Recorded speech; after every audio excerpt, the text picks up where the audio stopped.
Assalamualaikum warahmatullahi wabarakatuh. Apa kabarnya ibu-ibu sekalian? Alhamdulillah baik. Saya ucapkan terima kasih ya ibu-ibu karena telah hadir dan meluangkan waktunya untuk hadir di pertemuan rutin kita pada setiap bulan. Apa nama pertemuan kita, Bu? Iya, betul Bu. Pertemuan peningkatan kemampuan keluarga. Ini setiap bulannya rutin akan kita laksanakan ya Bu ya, sebagaimana biasanya. Dan saya ucapkan juga terima kasih kepada Ibu Badawiyah yang telah meluangkan waktu dan tempatnya untuk kita hadir ya di sini untuk melaksanakan kegiatan P2K2 kita. Baik Bu, untuk mengawali kegiatan kita ini, marilah kita sama-sama berdoa untuk kelancaran dan keberkahan di acara kita ini. Doa akan saya pimpin. Kita berdoa dengan hikmat. Bismillahirrahmanirrahim. Berdoa dimulai.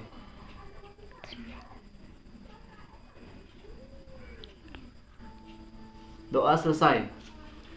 Baik, ibu-ibu sekalian, sebelum kita memulai acara ini, saya ingin menanyakan dulu kembali untuk mengingat materi yang lalu. Apakah masih ingat, Bu?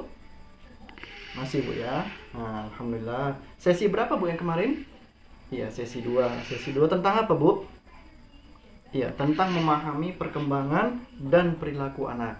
Baik, karena kemarin sudah masuk sesi 2, apakah materi itu sudah ada yang Ibu terapkan atau Ibu praktekkan dalam kehidupan sehari-hari? Iya, ada yang sudah, ada yang belum ya Bu ya. Bagi yang sudah, tolong untuk konsisten secara berkesinambungan. Bagi yang belum, tolong untuk dimulai ya Bu ya. Karena itu bermanfaat sekali Bu untuk kita semua.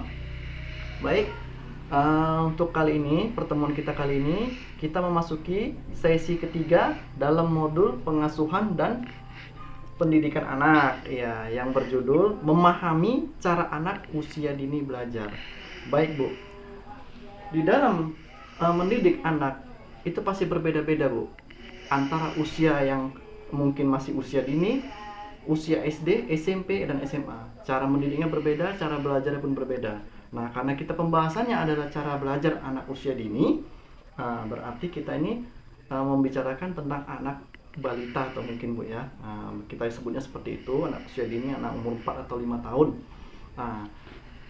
Dunia anak-anak adalah dunianya bermain. Jadi, kita mendidik dia harus kita mengkombinasikan antara bermain dan belajar. Karena dengan bermain itu, disitulah anak-anak dapat menyerap pengetahuan-pengetahuan yang tidak dia ketahui. Belajar dia bekerja sama, belajar mengetahui hal-hal baru juga. Lalu begini Bu, perlu nggak kita sebagai orang tua ikut bermain dengan anak-anak? Perlu Bu? Perlu Bu. Tetapi bukan selalu sering-seringnya Bu ya. Jadi begini Bu, terkadang ada orang tua yang menganggap bermain bersama anak itu adalah tidak terlalu penting. Dikarenakan apa? Dikarenakan anak-anak ini masa bermainnya lebih banyak. Sementara kita orang tua itu kita ada yang bekerja mungkin capek kan atau segala macam. Tapi tahu nggak Bu, manfaat bermain itu bagi anak apa Bu?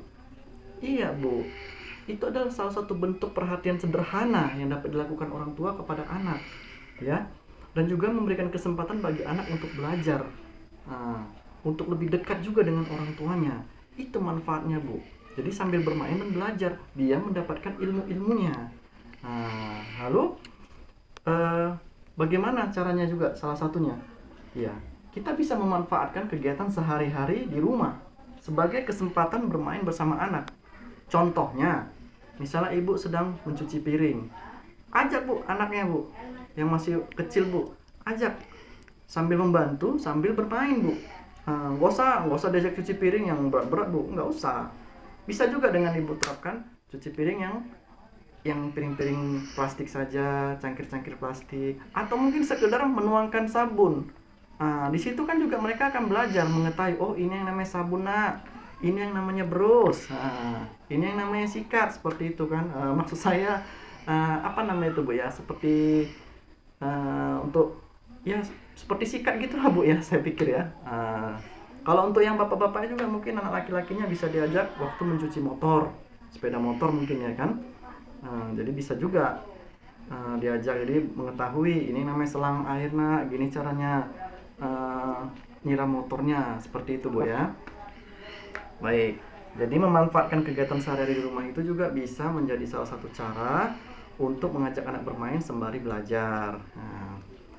Lalu yang berikutnya adalah salah satu kemampuan dasar yang harus dimiliki anak agar sukses bersekolah ataupun sukses dalam kehidupannya, ia adalah dengan meningkatkan kemampuan berbahasa anak itu sendiri. Ya, melalui bahasa, anak dapat mengkomunikasikan diri kepada lingkungannya, tidak hanya dengan bahasa lisan, tetapi juga dengan bahasa nonverbal, misalnya simbol, tanda, artinya apa Bu? Anak bisa dapat mengungkapkan ekspresinya, gitu dia Bu. Jadi nggak sembarangan Bu jadi diem saja gitu kan, memendam sendiri kan, kasihan kita Bu ya.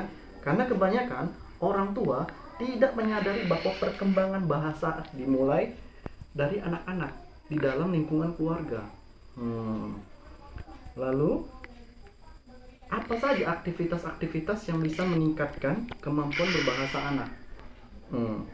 Yang pertama, berbicara Bu. Berbicara yang bagaimana? Sering-sering Bu berbicara dengan anak. Jangan dicuekin anak itu, ya. Kesian anak itu kalau dicuekin Bu. Dia nanti jadi mengurung diri, muram, dia nggak ada tempat itu di rumah. Dia merasa hidup sendiri jadinya. Sering-seringlah Bu berbicara sama anak. Agar apa Bu? Agar anak itu terbuka Bu. Berbicara, bercerita juga. Ajak beliau bercerita. Tanyakan, hari ini belajar apa nak? Hari ini mainnya enak nggak gitu? Seru nggak permainannya? Dengan seperti itu, maka mereka akan memiliki rasa kedekatan dengan orang tua. Tidak canggung lagi mereka untuk menceritakan apa saja pengalamannya. Jadi nggak ada yang ditutupi ya. Lalu, ini lagi Bu, bernyanyi atau main pantun Bu. Ya ini tergantung pada kondisi kita Bu ya. Kalau memang Ibu Basar bisa main pantun, silahkan main pantun. Tapi kalau memang nggak bisa, ya coba bernyanyi Bu. Maksudnya apa Bu? Maksudnya adalah bernyanyi itu menumbuh kembangkan rasa kerjasama dengan anak Bu. Bernyanyi, bermain teater, atau mungkin ya main seperti perang-perangan gitulah, atau main kuda-kudaan. Kadang kan si bapaknya dinaiki jadi kudanya gitu kan, si ibunya mungkin jadi polwan. Seperti itu Bu. Main polisi-polisian. Jadi apa Bu? Ajak bernyanyi, ajak bermain bersama gitu, untuk menumbuh kembangkan rasa kerjasama Bu. Jadi si anak tadi itu merasa ya, saya ini tidak hidup sendiri, saya ini nyaman di rumah, menumbuhkan kenyamanan dalam rumah juga. Lalu yang berikutnya adalah menunjukkan dan menyebutkan nama-nama benda. Ini penting Bu. Seperti yang saya sampaikan tadi, waktu Ibu mencuci piring, ada benda-benda yang Ibu sampaikan. Ini namanya apa nak? Ini namanya apa nak? Gitu juga Bapak. Seperti tadi, itu menunjukkan benda-benda yang belum pernah dia ketahui. Beritahu namanya, beritahu fungsinya, beritahu kegunaannya. Dan kalau memang harus tidak digunakan, dilarang, kasih tahu Bu, diberitahukan kenapa kok harus dilarang. Seperti itu. Jadi anak-anak pun juga nggak langsung kita marahi aja, taunya kita marahi, taunya kita perintah saja gitu kan. Maaf kata Bu, kalau misalnya sebandel-bandelnya anak pun Bu, kalau kita sabar, kalau kita tahu triknya, kita akan mudah Bu mengerti tentang anak itu sendiri, dan mereka juga akan nurut sama kita kok. Betul Bu ya. Kira-kira tuh ada pertanyaan Bu? Ada pertanyaan atau tidak? Ini udah berapa menit ya kira-kira nih ya? Masa nggak ada pertanyaan? Oh ada Bu ya, silakan Ibu bertanya Bu. Ya Bu Nur bertanya. Gimana? Oh gitu. Jadi Bu Nur ini bertanya tentang bagaimana kalau anak-anak ini nggak mau nurut Bu ya. Ya seperti saya bilang tadi Bu, ajak dia berbicara, ajak dia bercerita juga. Gimana caranya supaya dia paham gitu, supaya Ibu juga paham apa sih yang menjadi kendala dia gitu, apa sih yang menjadi kekurangan dia. Gitu Bu ya, adakan pendekatan Bu kepada anak itu. Jadi anak itu nggak merasa sendiri gitu. Kenapa kok dia bisa melawan? Kenapa kok dia bisa bandel gitu? Karena mungkin kita selalu marah-marahin dia Bu, tanpa kita tahu penyebab dia itu nakal. Coba mulai didekati, gimana caranya, ajak bermain. kasih makanan kesukaannya. Nah, insya Allah Bu ya. Oke Bu, jadi kalau memang tidak lagi bertanya, kita akan sudahi Bu. Nah, sebelumnya saya akan buat kesimpulan Bu ya. Kesimpulan dari pertemuan kita ini ialah ada dua pesan utama Bu, yaitu bermain sebagai cara anak belajar ya. Jadi bermain itu sebagai sarana sebagai anak belajar. Dan secara khusus pesan kedua membahas berbagai kegiatan bermain untuk mengembangkan kemampuan berbahasa anak ya. Jadi bermain itu perlu dan juga belajar perlu. Nah, jadi kita perlu menyeimbangkan antara bermain dan belajar. Baik Bu, saya rasa itu saja Bu yang dapat saya sampaikan pada pertemuan kali ini. Semoga bermanfaat bagi kita semua. Dan apabila ada salah-salah kata pada penyampaian saya ini, saya mohon maaf Bu. Jadi untuk berikutnya kita akan masuk ke sesi 4 Bu ya. Nah, pada pertemuan berikutnya. Jadi sebelum kita mengakhiri, maka kita akan berdoa dulu Bu. Doa akan saya pimpin karena sudah lancar kita dengan kegiatan yang kita laksanakan ini. Berdoa, kita mulai.